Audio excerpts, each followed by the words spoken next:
And now, let's meet our keynote speaker.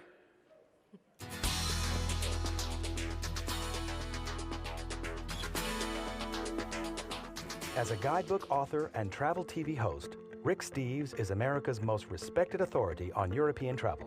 In 1976, he started his business, Rick Steves Europe, which has now grown from a one-man operation to a company with a staff of 100 full-time, well-traveled employees.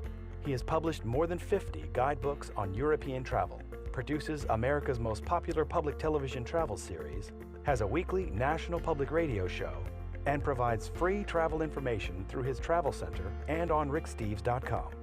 Ladies and gentlemen, please welcome Rick Steves.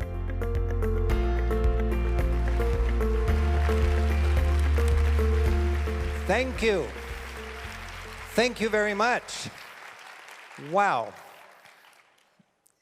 There are probably more languages spoken per capita in this room than any big room in the United States right now. That's a beautiful thing. And even though I might bring that ratio down a little bit, it is a thrill to be here. And it's just such an honor to be able to share with you the lessons I've learned from my travels. I have spent a third of my adult life, 4 months a year for the last 30 years, living out of a 9 by 22 by 14-inch carry-on-the-airplane-sized suitcase.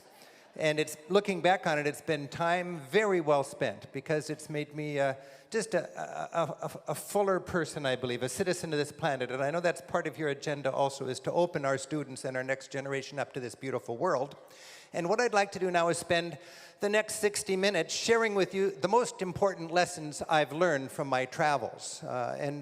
We are partners in introducing our students, I think, to the world.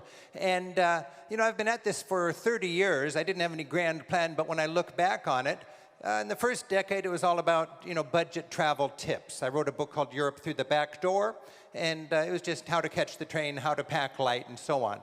And I love giving that talk, and I'm giving that talk today at 1:15, as a matter of fact. So if you've got time in your schedule, I'd love to talk about that in this afternoon. It's also covered in the book Europe Through the Back Door, and I put a DVD of that talk out in the lobby as you came in. There's more of them on the way out if you would like. But I'm not talking about that today.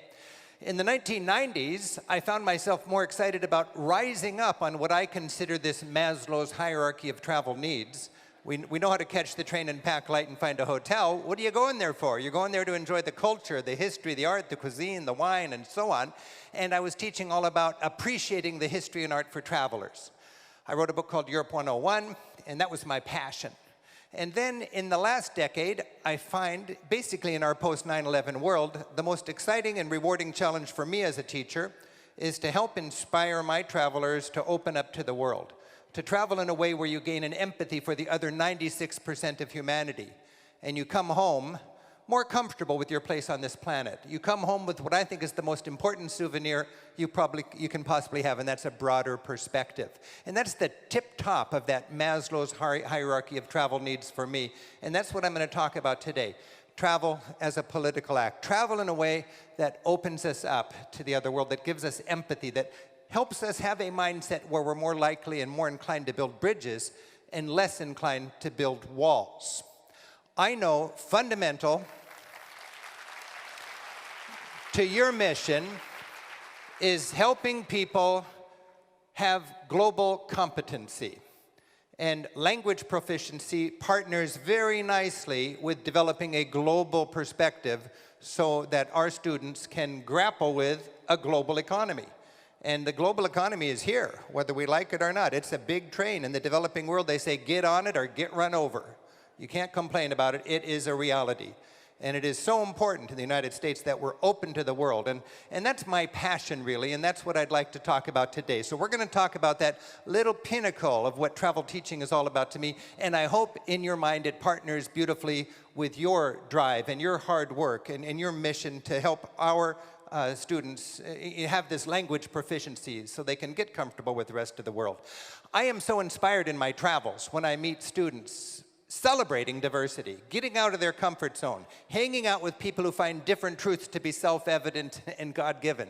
I absolutely love that. And what's really exciting for me is Today, when I meet students enjoying the world in a backpacker, through the back door kind of way, the magic of travel, even if they're all connected and they got their iPhones and they got their screens and all this kind of stuff, the fundamental magic, when I read my journals back from the 1970s, is the same. We are humanizing this planet. We're getting comfortable with our neighbors. Now, when we have this opportunity to travel, I'm just committed to getting more out of it than this superficial, movie star, glitzy kind of travel. And that's what I want to talk about right now in this chance I have to share my experience. As a travel teacher, as a TV host, as a guidebook writer, as a tour guide, I bring home the magic. That's what I want to do. It's lots of different kinds of magic. Natural wonders. We gain an appreciation of nature when we travel. I mean, we've got beautiful natural wonders here in the United States. The great thing about Europe's natural wonders, and by the way, my beat is Europe, so I'll be referring mostly to Europe. I consider Europe the wading pool for world exploration. That's where we go to get our bearings and our confidence, and it's a springboard for adventuring further. My favorite country is India. I love traveling in Japan and Southeast Asia and so on, but for me, the big market, the big opportunity is to go to Europe and gain a taste for getting away and hanging out with other people. Natural wonders, oh man, we got great natural wonders in the States here, but in Europe, the wonders are very accessible, and you can ride a lift up for breakfast on a revolving restaurant on the top, and then spend the morning tight-roping on a ridge. Imagine that high in the Swiss Alps. On one side, you got lakes stretching all the way to Germany. On the other side, you got the most incredible alpine panorama anywhere, the Eigermonk Jungfrau. And ahead of you, you've got the long legato tones of an Alphorn announcing that the helicopter-stocked mountain hut is open, it's just around the corner, and the coffee schnapps is on. That's a beautiful moment, and anybody who travels can have that. She looks pretty rugged, but she's not. She rode the lift up for breakfast. And that's important for us to remember. Anybody can get to the top of those Alps. Culturally, going to Europe just blows this bumpkin away. I mean, I grew up, let's take cheese, for example. I grew up thinking cheese is no big deal. It's orange and the shape of the bread. Here you go, cheese sandwich. And then I go to France, and it's like, you step into a cheese shop, and it's just a festival of mold. The cheesemonger is evangelical about cheese, and he sees this cultural bumpkin from the northwest of the United States. Monsieur, come here, just a moment. Oh, smell this, goat cheese. It smells like the feet of angels. The feet of angels? Smells like the feet of baseball players to me, but whatever. Now, I know from my experiences, 25 years as a tour guide, that a lot of Americans are threatened by that. What, are you saying you're more sophisticated than us? No, it's not a competition. They're just excited about it. It's like show and tell on Monday morning when we were in 3rd grade. I did this. It's really cool. Try it out. When we travel, I think we need that wide-eyed, eager, open approach to the world. You don't need to go home and spend a lot of money on stinky cheese, but you do have that option. And it's a good idea for a lot of people. For me, a great thing about travel is you see history is happening today. It's real. It's all around us. We're part of it. It becomes exciting to recognize it. I got a history degree back when I was a student at the University of Washington accidentally. I didn't endeavor to have a history degree. I just woke up in the dorm one morning and it occurred to me, I've got 7 history classes under my belt, 3 more, and I'm a historian. Let's push on through. History was just fun. It was flat out fun. They were giving me credit for this stuff. Why was it fun? I think it was fun because I had seen exciting things in Europe and I knew this is real. This is people. This is us.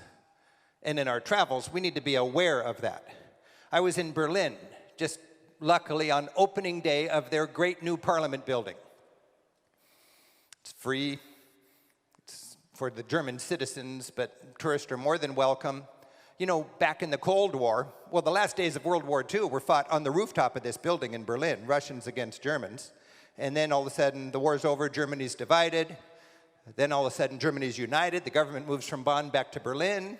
They need a new government headquarters, a Capitol building. What do? You don't bulldoze the old bombed out one, you renovate it. And you incorporate a modern architectural element into the top of it, and you've got a building that has fingers going into the past but looks into the future. Again, I was there on opening day. It's free. It's designed so German citizens can walk that spiral ramp right up to the top. Powerful architectural symbolism. It's designed for German citizens to physically look over the shoulders down from the top of that dome to see what their legislators are doing. They've been jerked around by their politicians too much in the last century, and they're going to keep an eye on them. So if you're a German parliamentarian today, you're doing your work there with the symbolic eye of the citizens looking at you. I was on top of that building on opening day, surrounded by teary-eyed Germans. Anytime you're surrounded by teary-eyed Germans, something exceptional is going on. And it occurred to me, wow, I am up here witnessing the exciting, emotional closing of of a history of a great nation. With the opening of this building, there was no more division, no more communism, no more fascism. A great nation having gone through a very difficult century, opening up a new century with a new Capitol building and a promising future. I was blown away. I was moved. And I looked around at the other American tourists up there, and none of them had a clue. And it saddened me. I thought, I'm living in a dumbed-down society. I don't want to live in a dumbed-down society. And there are powerful forces in our society that would find it convenient if we're all just dumbed down. It's easier to make money off people when they're dumbed down. You are here today to stick up for a smart and engaged society.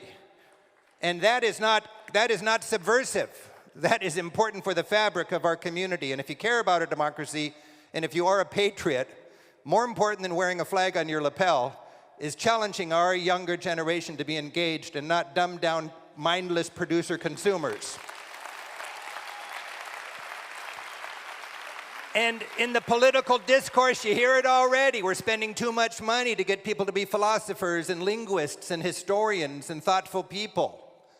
We just need to work harder and make more money so we have more stuff. That's the conventional wisdom these days. So when I had the opportunity to come here and celebrate your work, I said, sign me up. I'm so thrilled with the work you're doing. Thank you. I vowed on the top of that dome right there, then and there, in my own little world as a travel writer and a TV host and a guidebook writer, to expect my customers to be engaged and smarten up. And I'm glad you do also. We need to stand for that. Now, it's important for Americans to get out of our comfort zone, so we find that we are in a situation where we are no longer the norm. So often we grow up thinking we're the norm, and when you travel, you realize, no, we're the odd people that have to sit on something when we go to the bathroom. And it's nice to remind our students of that. And it doesn't need to be earth-shaking encounters, but you just have fun little reminders. I was in Italy recently, and this kid was staring at me. Finally, his dad said, it's kind of rude, and finally my dad said, excuse my son, he stares at Americans. And I asked him, well, why is that? He said, well, last week we were at McDonald's having our hamburger, and my son, noticing the fluffy white bun, asked me, Dad, why do Americans have such soft bread? And the father said, son, it's because Americans have no teeth. And, the dad didn't mean anything by that. Dads just say goofy things to entertain themselves when they're out with the child. But the little kid was confused, and he looked at me to see if I had any teeth, and I showed him my teeth to overcome that little bit of misunderstanding between cultures. But the point is, when we travel, we are able to overcome stupid misunderstandings between cultures. And a little more seriously, when we travel, we humanize them, and they get to humanize us. And it makes it tougher for their propaganda to dehumanize us and demonize us. And it makes it tougher for our propaganda to dehumanize and demonize them. Travel. Travel. One of my favorite places to travel is Ireland. And I think part of that is because when I'm in Ireland, I get this sensation that I think all of you enjoy routinely. I get the sensation that I'm understanding a foreign language. And I just love it. And to even make it better, the Irish love to talk, you know what I mean? They got this gift of gab. And if you want the gift of gab and the Irish charm in the extreme, you go to the far west of Ireland, where you stand on the bluff and the people stare out at the Atlantic and they say, the next parish over is Boston. And you get into conversations with people. If you've got a museum to see and you're talking to these guys, forget the museum. This is what it's all about. You're getting to know some locals. They speak Gaelic first. The tourist doesn't even know it. And you walk up and they turn to you without missing a beat and speak English, and then when you're done, they slip right back into their Gaelic. My personal theory is they think in Gaelic, and one reason why they're so charming and fun to talk to is because Gaelic is probably a fun and entertaining and poetic template from which to communicate, and they're probably just translating literally when they speak English to us. Whatever the case is, these little languages in Europe are spoken now more than they were one generation ago. With exciting is that's exciting, and we get a chance in our travelers to connect with these people, and you get into conversations. I was talking to these two guys, and after a while I asked the man on the left, were you born here? And he thought about it, and he said, no, it's about 5 miles down the road. Later on, I asked him, have you lived here all your life? And he said, not yet. So in your travels, when your students are traveling, there are all of these rich opportunities. You can meet relatives, you can meet other students, you can meet people that are in different service clubs, but it is people that carbonates your experience. It is meeting people. If I'm writing a guidebook or leading a tour or making a TV show, if I'm not connecting Americans with real people overseas, I'm not doing my job. Again, that's what distinguishes a good trip. And I think we know that when we have the opportunity to take a group in a foreign study program. Now, in Europe, the big news is the unification of Europe. Since the end of World War II, Europe has had a very unsmooth, stuttering, 2 steps forward, 1 step back evolution towards unity.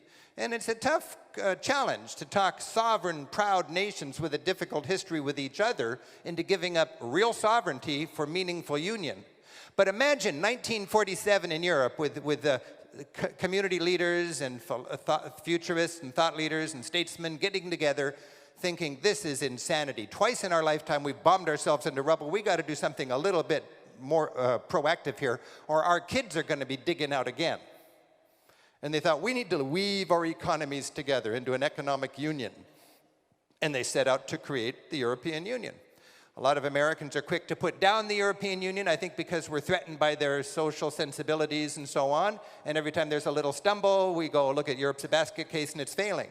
But Europe has woven the economies of Germany and France together so that a major war within Europe is unthinkable right now. And apart from all the extra regulations and political correctness and bureaucracy, when you look at the fact there will not be a big war in Europe again, it makes the EU a huge success in my estimate, and I celebrate that.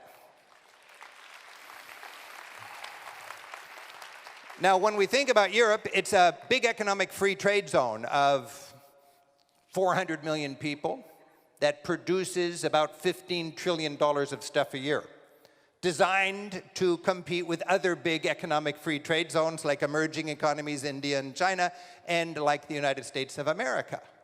A lot of people will compare Europe to America and say, look, they only make $15 trillion and it takes 400 million of them. In the United States, we make $15 trillion with only 300 million people. Well, per person, we make more than they do. And you can say there, our system works better.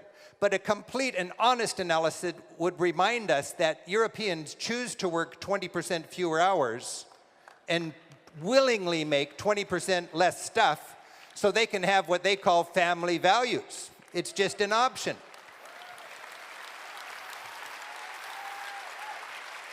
We Americans have the shortest vacations in the rich world, and we just eagerly go for more if we're not careful. It takes leaders in our society that are not tied into short-term corporate profit-maximizing agendas to stand up for the humanity of our society.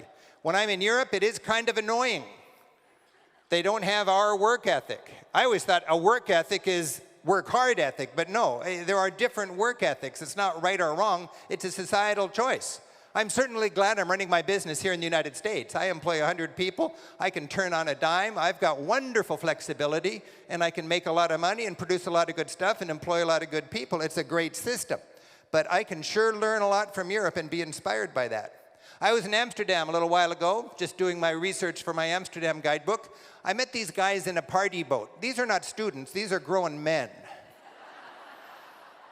And I thought, is there a festival that I should know about or something? And I said, hey, what's going on? And they said, it's Wednesday afternoon. We cut out of work early and we get together with our friends and we just have a little party on the rental boat. You want to get in? That's the European work ethic. They work hard and they play hard. The big news in our generation is the movement to the east. Overnight, a generation ago, 100 million former Warsaw Pact Europeans became capitalists, joined the Western world, and today it's a feeling of a festival of pent-up entrepreneurial spirit. It is so exciting and wide open to travel in Eastern Europe, and it's one of my great thrills is to welcome what we think of as Eastern Europe, which is actually Central Europe, into the mainstream tourism fold.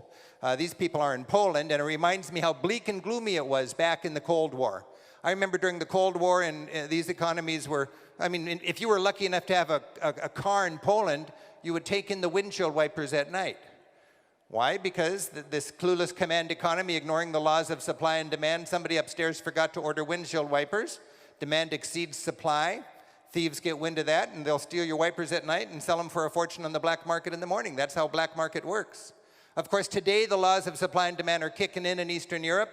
There's more than enough windshield wipers produced and distributed to meet the demand, and people in Warsaw are leaving their wipers on their car all night long. It's fun to travel in Eastern Europe, and when you travel in Eastern Europe, I think it's important for us Americans to remember the Cold War is old news. We Americans just say, where's Checkpoint Charlie? Because, you know, that's a big, exciting part of our perspective on it, and understandably so. But for the younger generation in Eastern Europe, remember, and most of the people you meet on the street have no memory of the communist time. They're looking ahead. They've always been capitalists. They're struggling to catch up with the West, and that is great. And when you go to Eastern European cities, I think the energy in the streets is really quite inspirational. One of the charms of Europe, to me, is the cultural diversity. And you'd think as Europe unites, that cultural diversity would be a casualty of that. But counterintuitively, as Europe unites, it becomes more culturally diverse. And let me explain my theory why. In Europe, there are three loyalties: the region, the state, and Europe. If you go, here's a city hall. If you go to a city hall anywhere in Europe, you'll find three flags. The region, in this case, Scotland. The country, in this case, Britain, and Europe. If you go to a friend in Munich and you ask them, where are you from? He's likely to say, I'm Bavarian, or I'm German, or I'm a European. You meet a friend in Barcelona, where are you from? And they're likely to say, I'm Catalonian and proud of it, or I'm Spanish, or I'm European. In our lifetime, the struggles, the news headlines have been filled with struggles between regions and nations. Regions wanted more autonomy, nations were threatened by regions. Basque people threatening Madrid, Celtic-speaking Britain people threatening Paris, Irish and Scottish people threatening London. As Europe unites, the nations are reading the writing on the wall. They're not going to be such big players in the future, and they give their regions a little more wiggle room to wave their flag and teach their language to their kids. That's an exciting evolution in Europe, and you see it in your travels. A year ago, London gave Scotland the opportunity to vote for complete independence. A few years before that, London let the Scottish people build a parliament in Edinburgh. For the first time since 1707, they had a parliament in their country rather than in London. When you go to Barcelona, the proud capital of Catalonia in northeastern Spain, you find that now Catalonian flags are waving. People are dancing their sacred traditional sardana dance in front of the cathedral out after Mass on Sunday. A generation ago, you'd get locked up if you did that. But today, the people of Catalan are teaching their kids Catalan first, and they're learning Spanish as a second language in school. That's really quite amazing. When you go to Catalan today, if you go to an ATM machine, you'll see these language buttons when you want to change money. In the top, on the left, you see Catalan. That would be the local language. And there are 4 Spanish languages there. If you went to a Subway sandwich shop in Madrid, you might find a menu in 4 languages, and they're all spoken by people in Spain. Across from Catalan, Español for most Spanish people. Below Catalan, Gallego for the Celtic-speaking people in northwestern Spain, and then Euskara for the Basque people. And then under that, you got a button for the German-speaking people, the French-speaking people, the English-speaking people, and a button for everybody else. Now, if you were going to go to Basque country, you would have the same 4 buttons on the top, but Euskara would be first, and Catalan would be up there in the top 4. Not because Basque people wouldn't be able to speak English or Spanish, but out of a matter of solidarity for their fellow victims of the tyranny of the majority, These people consider themselves nations without states. And as a matter of principle, they will have their language get equal billing with the overlord language, you see. And I think that's fun in your travels to get tuned into that. This man's name is Armin Walsh. He's the Indiana Jones of Tyrolean archaeologists. He's got so much creative energy, and all he wants to do is renovate old medieval castles to understand their heritage better. And when he wants money, and this is expensive to do his castle renovations and museum creating, he does not go to Vienna because he'll come home with nothing. He goes to Brussels. And he doesn't go to Brussels and say, I've got a great idea for Austria, because he'll come home with nothing. Brussels is funding ethnic regions more than political units created with borders drawn up after wars to keep all the participants satisfied, you see. Brussels is interested in recognizing ethnic honesty, and the Tyrol is an ethnic region that is part in Italy. The town of Tyrol itself is in Italy, actually, and in what we think of as Western Austria. So Armin goes to Brussels, says, I got a great project for the Tyrol. He comes home with money to do his work. Remember, in Europe, there are net givers and net receivers. If you're wealthier than average, your country puts in more than it takes out. If you are less wealthy than average, your country takes out more than it puts in. When I first started traveling in Europe, there were no freeways at all in the 4 poorest countries, Ireland, Portugal, Spain, and Greece. Today, they're laced with brand new German quality freeways. This is a freeway in Ireland here. And when you see a new freeway in Europe, it generally has a sign that says, this project has received 85% financial assistance from the European Union. That means Germany and France paid for this road, and you Irish people got to drink a little less beer and spend a little more time using this road to thrive in your economy so we can keep up with the United States of America. All my life, I was crossing the Gulf of Corinth in Greece on a funky ferry. And then, a few years ago, I came to the Gulf of Corinth, and I kind of had a double take. The ferry was gone, and they had this incredible bridge. When I looked at this bridge, I thought, this is not a Greek bridge. This is a German bridge, built in Greece to get German trucks filled with gummy bears over that body of water to sell their goods down in the Peloponnesian Peninsula. That's why Germany bails out Greece and builds this infrastructure. They got business to do, and I find that quite exciting. And part of the joy of travel for me is to experience the new infrastructure that you find in Europe. They're investing in their infrastructure in a way that just makes my head spin. New, wonderful train station, bullet trains. I was recently in the train station in Munich taking pictures of trains coming into the station, specifically taking pictures of what were cute little birds squished to the windshield of those trains. I know, it's tragic. And when I looked at that little bird, I thought 2 things. First of all, I thought, this is a dangerous continent if you're a slow bird. And then I thought, wow, this is a surreal image. I don't know about where you live, but where I live in Seattle, you'd wait all your life to see a bird squished to the windshield of a train. I can imagine a bird sitting on a folding chair on the rooftop with a cigar and a martini, but not squished to the window. Europe has some exciting infrastructure, and when we travel, it's inspiring to take advantage of it. I grew up thinking the 4th of July was the national holiday. For 4% of this planet, it is the national holiday, but it is exciting to get out and celebrate other people's equivalent. If you're in Switzerland on August 1st, that's a good day. If you're in France, 10 days after our holiday, Bastille Day, wow. And if you're in Norway, Oslo's the place to be on May 17. All over Europe, different people are celebrating their heritage. And I always need to remind my travelers that, different smart people have different dreams. They find different truths to be self-evident and God-given. I was raised thinking the world is a pyramid with us on top and everybody else trying to get there. And it is such a beautiful, freeing thing to realize, yeah, we're great. We've got a wonderful dream and aspirations and an inspiring heritage, but other countries do also. Other countries do also. We have the American dream. These people have the Sri Lankan dream. Norwegians have the Norwegian dream. Bulgarians have the Bulgarian dream. And I think we need to teach our students that that's something to celebrate. That is a beautiful thing. Syrians who are coming here still have the Syrian dream. They're not coming here because they don't like Syria.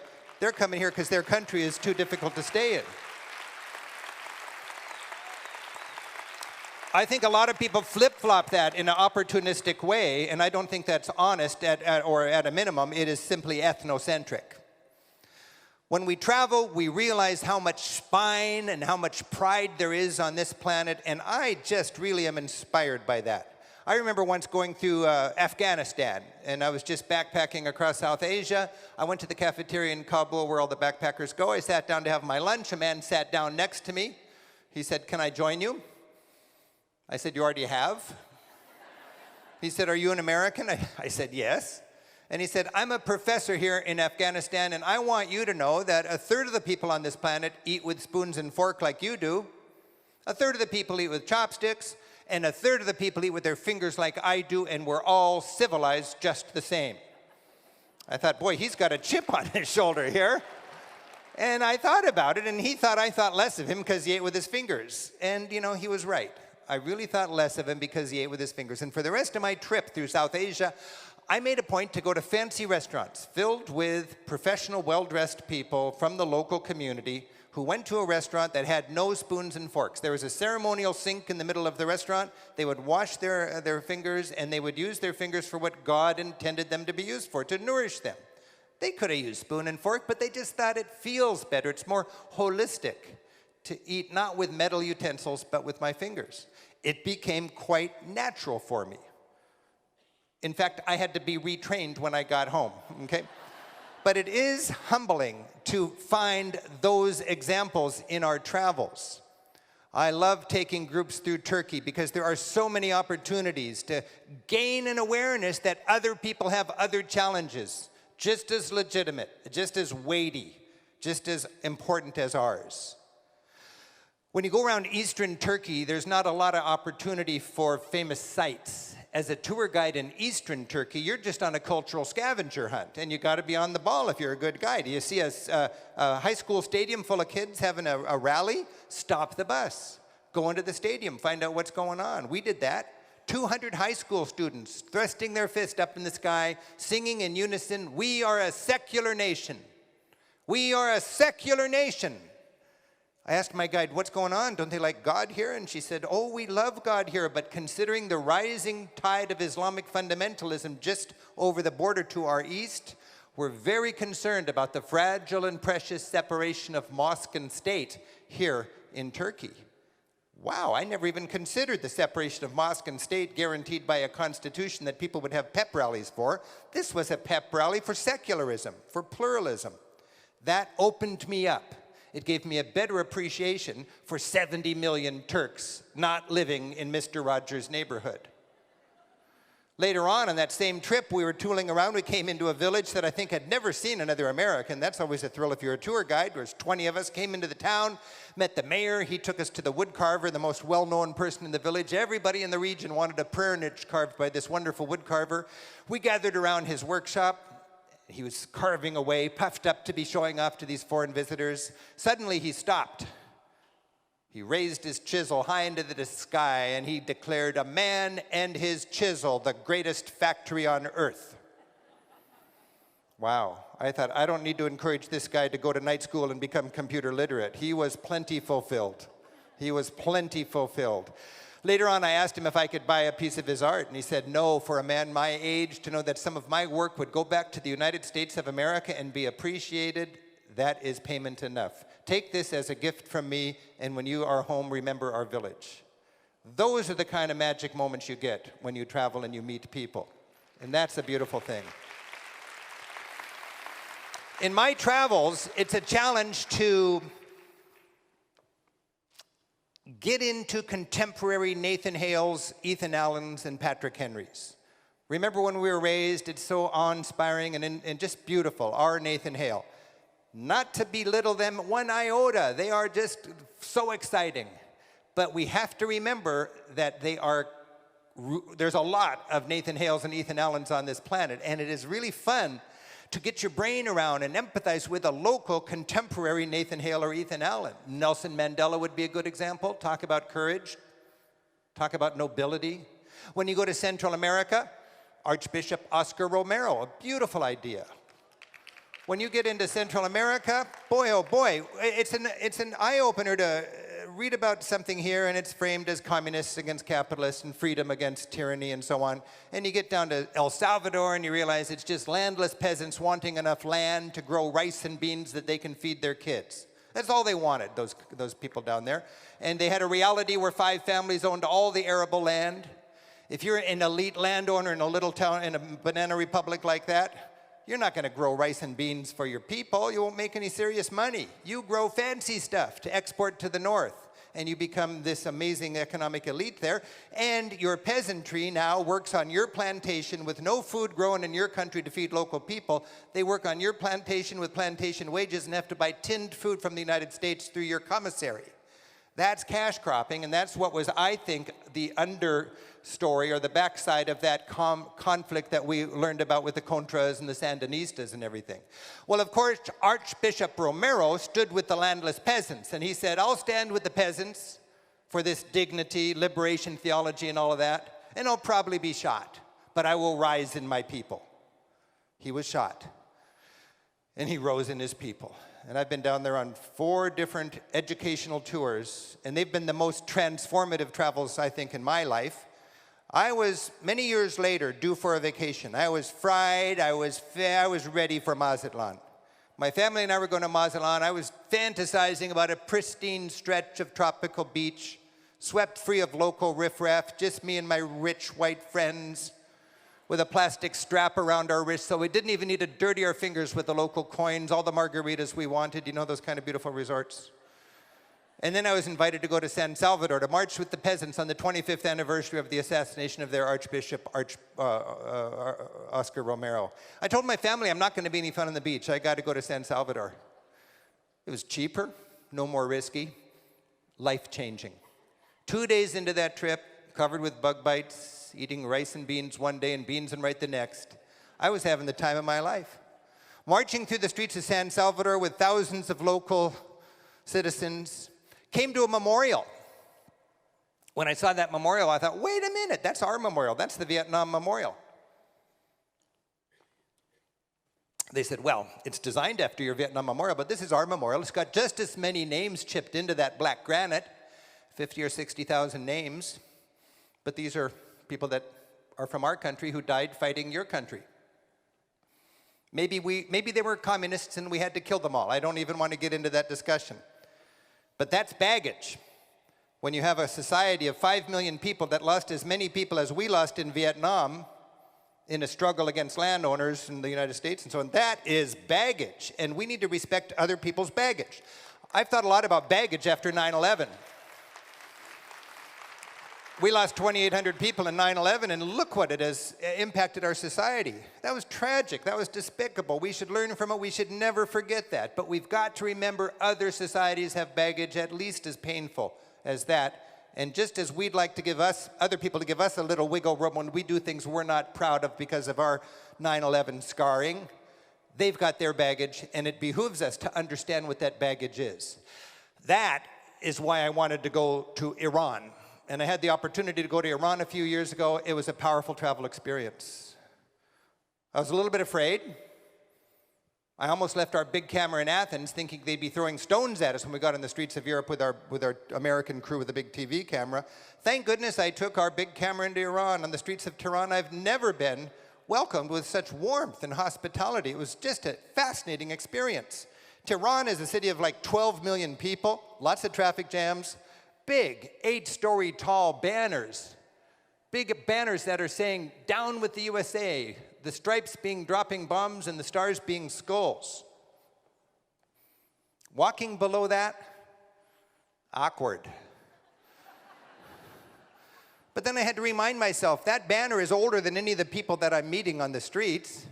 And I wanted to meet the people and find out why they would have that kind of a banner. Why would they elect a guy like Ahmadinejad and so on? I wanted to find out why. I really had a sense that all I knew about Iran I learned from Ted Koppel. And even people in this room, so well educated and so on and open to the world, it's embarrassing what we know about Iran. That was a media circus.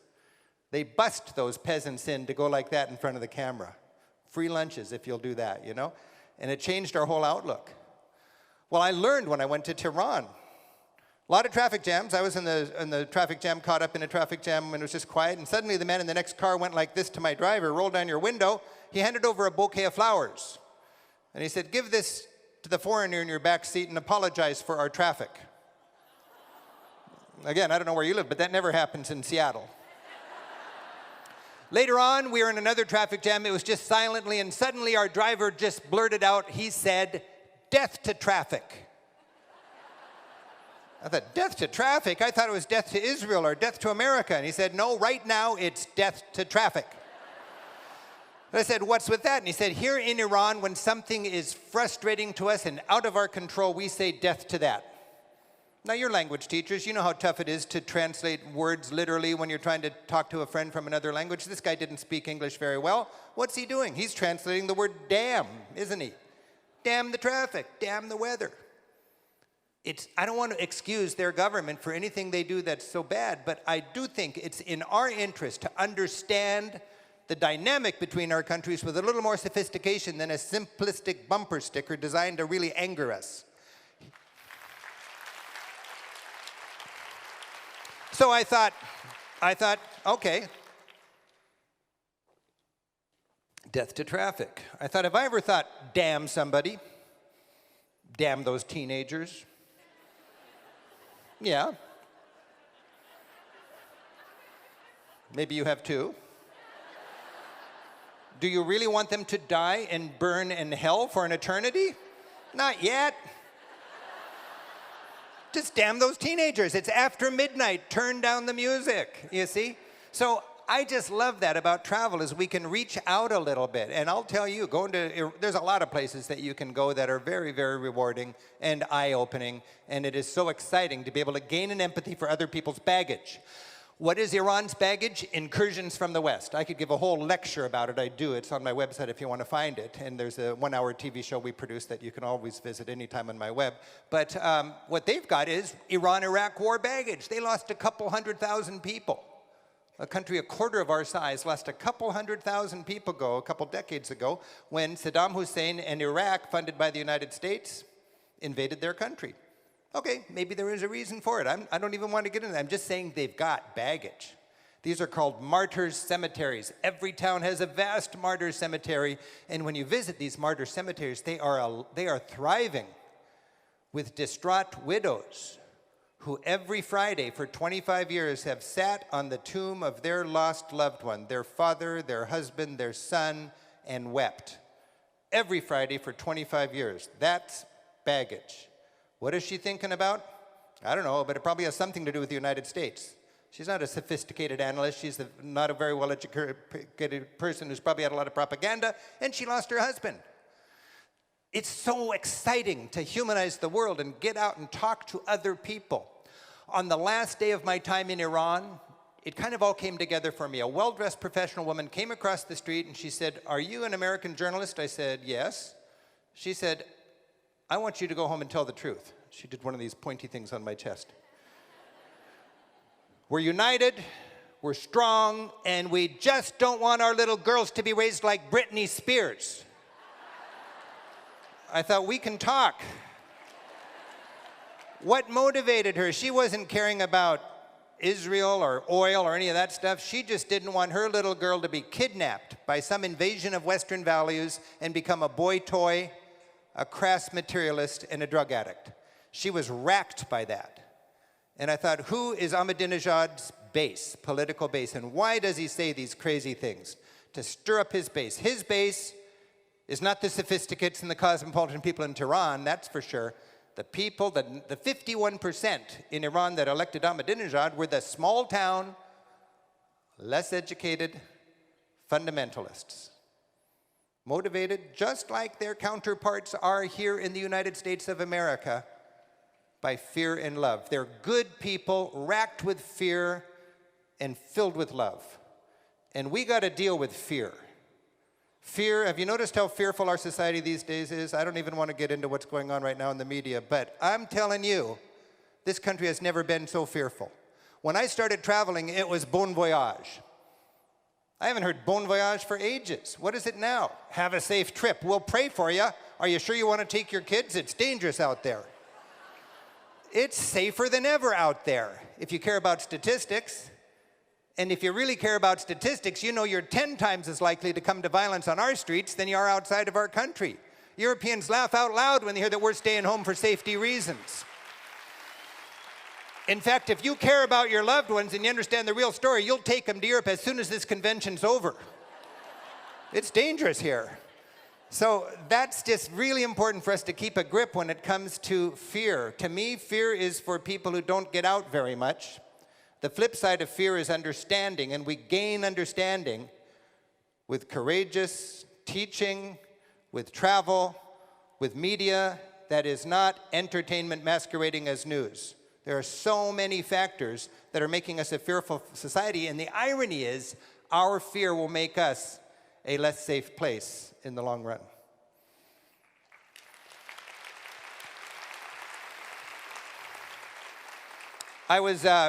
I love to meet different school groups out and about. And in Iran, there's all these kids. They're dressed up like kids are at parochial school here. You know, they just have their uniform and their modesty and everything.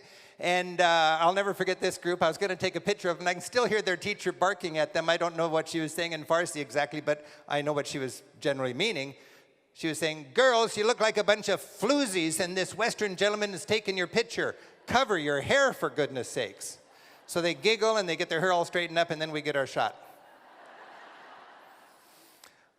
It is such an opportunity when you have students that are going to be traveling to let them enjoy the cliches and all the fun stuff, but it is a golden opportunity to introduce them to a little bit of reality.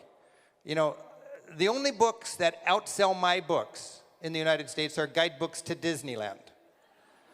And I can't compete with that. For much of America, travel is la la land, you know, and for people who don't have a taste for reality, Orlando is made to order. But after 4 or 5 trips to Orlando, you could hop across the water and hang out with people who speak a different language and so on. And I just think it's a great opportunity when we have students that are going to be traveling to inspire them to open their eyes to the world. I've enjoyed that as a parent and as a teacher. We took our kids to Europe every year for 20 years. And this is my son, Andy, and he had his foreign study program in Rome, and he realized there's a big opportunity for kids to really enjoy efficiently and economically their 3-day weekends. So he made a little tour company called Weekend Student Adventures. He works in Europe now and organizes these little $200 3-day weekends because kids can jet around for $50 round trip. Last class is noon Thursday. Got to go back to class on Monday. Let's do something. And that's Andy's program. And when I'm crossing paths with Andy and his work, I get to be his assistant guide.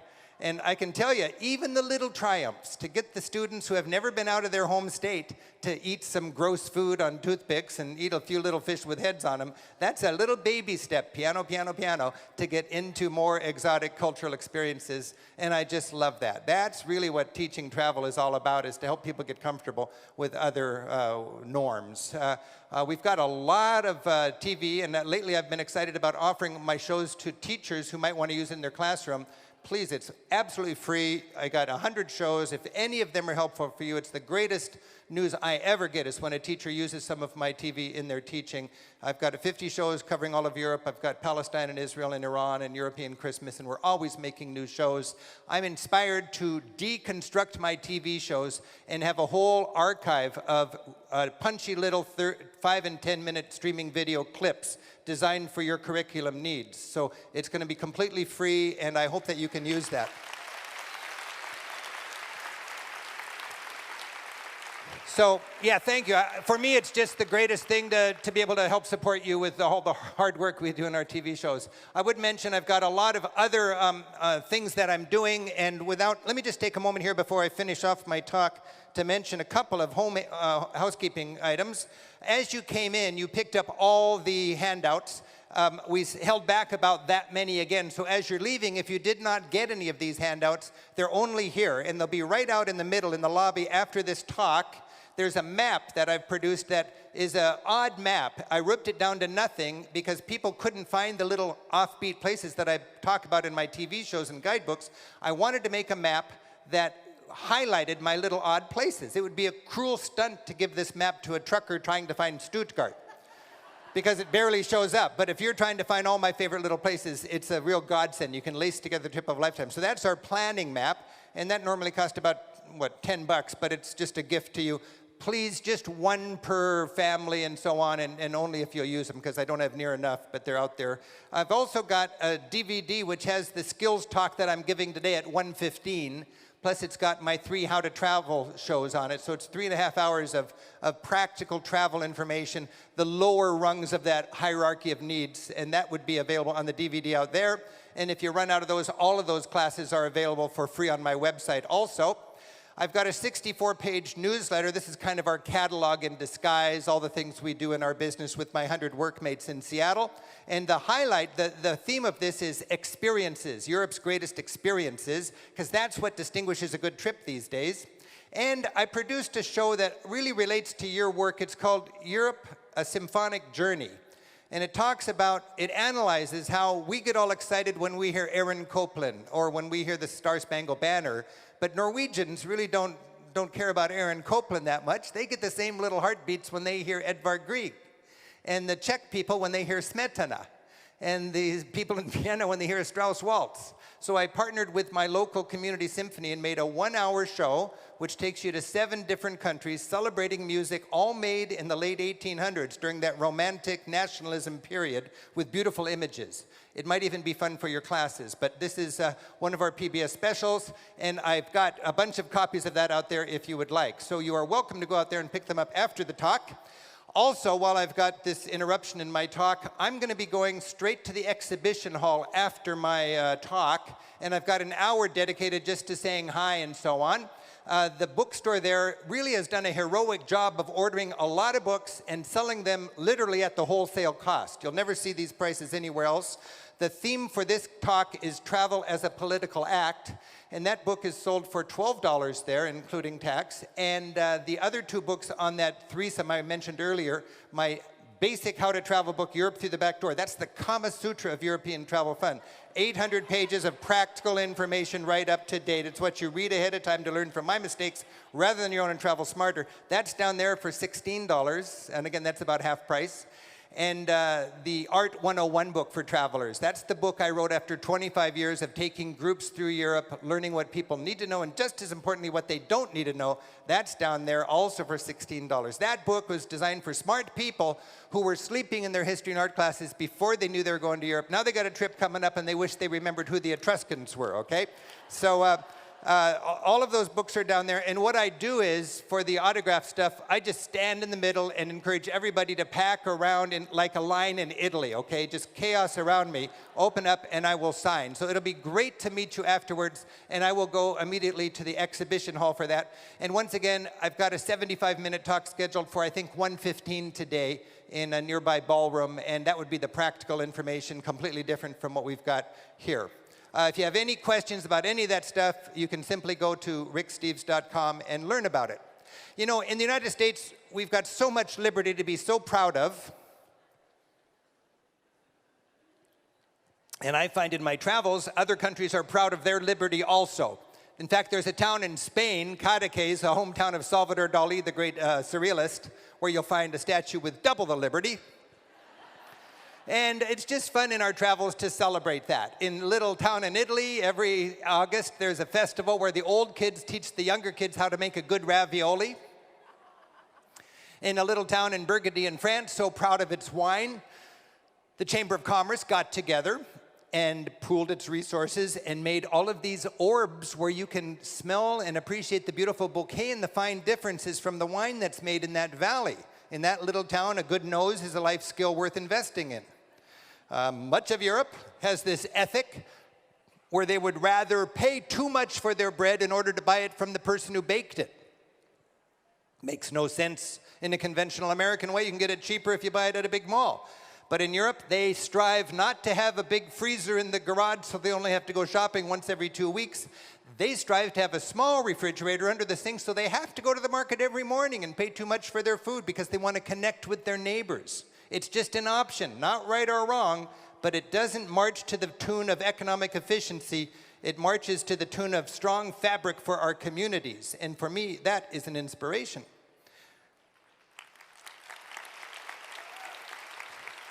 Europeans love their fine wine, and they know how to fill it up cheap.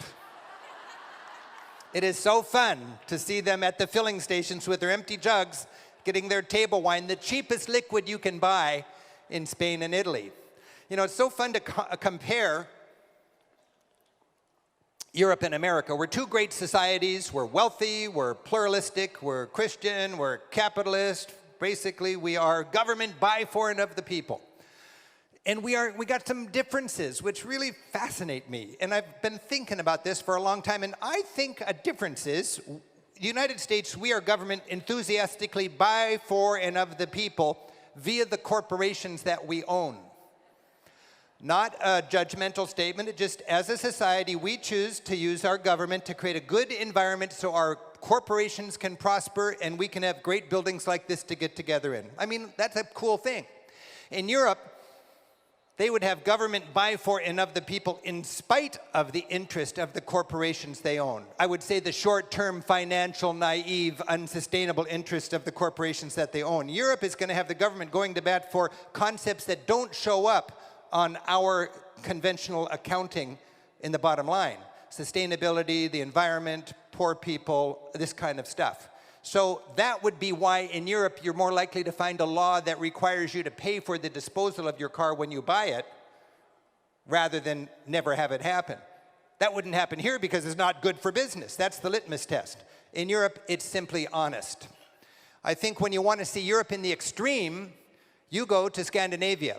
That's the most highly taxed, most literate, most highly educated, least church-going, most affluent, and most content corner of Europe. And when you go to Scandinavia, you don't find that they don't have religion. I think their religion is humanism. On the main square is not a church with a spire, it's a city hall with a bell tower. That's Stockholm, this is Oslo, and when you step into the city hall, it feels like a church. A big meeting place, a pulpit, which is a lectern. Instead of great Bible stories and the mosaic on the wall above the lectern, it's great local stories of heroic individuals who have contributed mightily to their community. That's a big deal in Scandinavia, and I find it's interesting to talk to my European friends about their values compared to our values. As you know from my TV show, I have different people who are my sounding boards in Europe. This is Ollie. He's a school teacher in a humble little town high in the Swiss Alps in the poorest part of Switzerland where everybody has the same last name. He's from the big cities coming in to get these kids engaged with the rest of the world in the modern ways and so on. When I hang out with Ollie and his wife Maria, I get to ask him questions.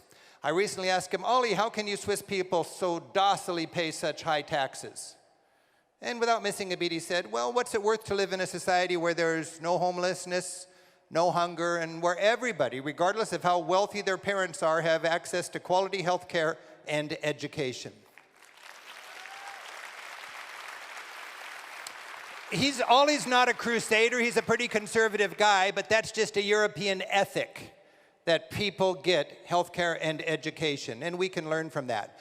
In my travels, it occurs to me that America is a beautiful country with compassionate people, but we're not very good with grappling with the reality of the gap between rich and poor. And when we travel with our eyes open and our window down, we have the grubby little fingers of reality coming in, reminding us that half of this planet, half of humanity is trying to live on $2 a day. That's just a fact. We have our economic crisis. 90% of the world wishes they had our economic crisis. And when we travel, at least we understand that if we travel honestly. And in my travels, I've learned that even if you're motivated only by greed, if you know what's good for you and your family, you don't want to be filthy rich in a desperately poor world. It's just not a nice place to raise your kids. Go to the developing world and go to a middle-class neighborhood and you'll find people pool their resources to have an armed guard on every street so the kids can walk to school or to the park. Every bank, every pharmacy, every hotel has an armed guard. I don't want to go there, and we're heading there. It's very important not to measure just how much money is there in your society and what's the growth rate, but what is the gap between rich and poor. And even if you're wealthy enough to hide your family behind these designer fortifications and buy the best education money can buy, you're not living in a successful society if that's the reality of a successful family. And when you travel, you realize that these little kids are just as precious as ours. I mean, that's a sucker punch. What's good for the children, you know? What's good for all the children, not just my children? And I just love and I cherish that awareness in my travels. And when I think about it, it occurs to me, my daughter has $5,000 for braces and money left over for white teeth, you know, and every kid in her classroom apparently had enough money to get together the braces and the whitener. And I thought, well, that's not a guilt trip. We have a successful system. We work hard. Our kids get straight teeth. But it doesn't negate the reality that for half of the kids, just as precious in God's eyes as our kids, their mothers are gone half of their waking hours walking for water. That's their reality. And for the cost of 2 sets of braces, $10,000, you could drill a well in that dusty, thirsty little community, and all those moms could stay home and nurture their kids. And that would be soft power. Because think of that. Instead of walking across the county every morning, those moms could walk across the square. And when they pumped that water, what would they think? God bless America. God bless America. That would be the most effective way, I believe, for us to take a little bit of our defensive money and make real defense. So, in our travels, we are challenged by these ideas. As a nation, we're confronted by unprecedented challenges, and as everybody in this room knows, how we educate our children is important for our national security in the future. Let me just close. I got about 2 or 3 more minutes to go, and I want to remind you of the joy of introducing our students to something that is a little bit freaky and a little bit scary, but when we get to know it, it becomes much more comfortable. Example. When I'm in Eastern Turkey, I love to find a whirling dervish and introduce him to my travelers. You know those guys that whirl and get all dizzy, kind of cruise ship entertainment? Well, I'll just paraphrase this. It wasn't exactly these words, but essentially this. I'm with my group, 20 people, in Turkey. I find a dervish. I say, hi, I'm an American tour guide. I've got 20 tourists. We'd love to watch you whirl. He says, I'm not a photo op. I'm a monk, and that's when I'm praying. I'll let you watch me whirl if I can explain to you what I'm doing. I said, great. So we met him. He was dressed up in his outfit. He said, I am a dervish. That's the Muslim equivalent of what you would call a monk. I follow a prophet or a poet, a great philosopher named Mevlana. You think of him maybe as Rumi. He's kind of like the St. Francis for us Muslims. You know, the prophet of love. You can get your brain around it. Everybody likes him. 5 times a day, as a dervish, I get myself into a meditative trance. I plant 1 foot in my community, my hometown, my family. The other foot goes around acknowledging the diversity on God's great creation. One hand goes up, accepting the love of our Maker, and the other hand goes down, like the spout on a tea kettle, showering God's love on His creation. And 5 times a day, I lose myself in that idea, and I become a conduit of God's love, living that out here in His creation. As a teacher, as a tour guide, watching my students, I saw the wonder sweeping over their faces. Suddenly, this guy was a little less scary, a little less freaky, and a little more understandable. And when you come home with that, you take with you what I think is the greatest souvenir, and that is a broader perspective. When we think of how we're going to grapple with this globalized society, we know we need to be globally competent. And it is important to have our language efficiency, and it is important to have our global outlook. And when we put that together, I believe we are really creating a younger generation more able to deal with the exciting future that we're facing. Thank you so much. It's been a thrill to be here. Happy travels, and thank you for your teaching. Thank you. Thank you.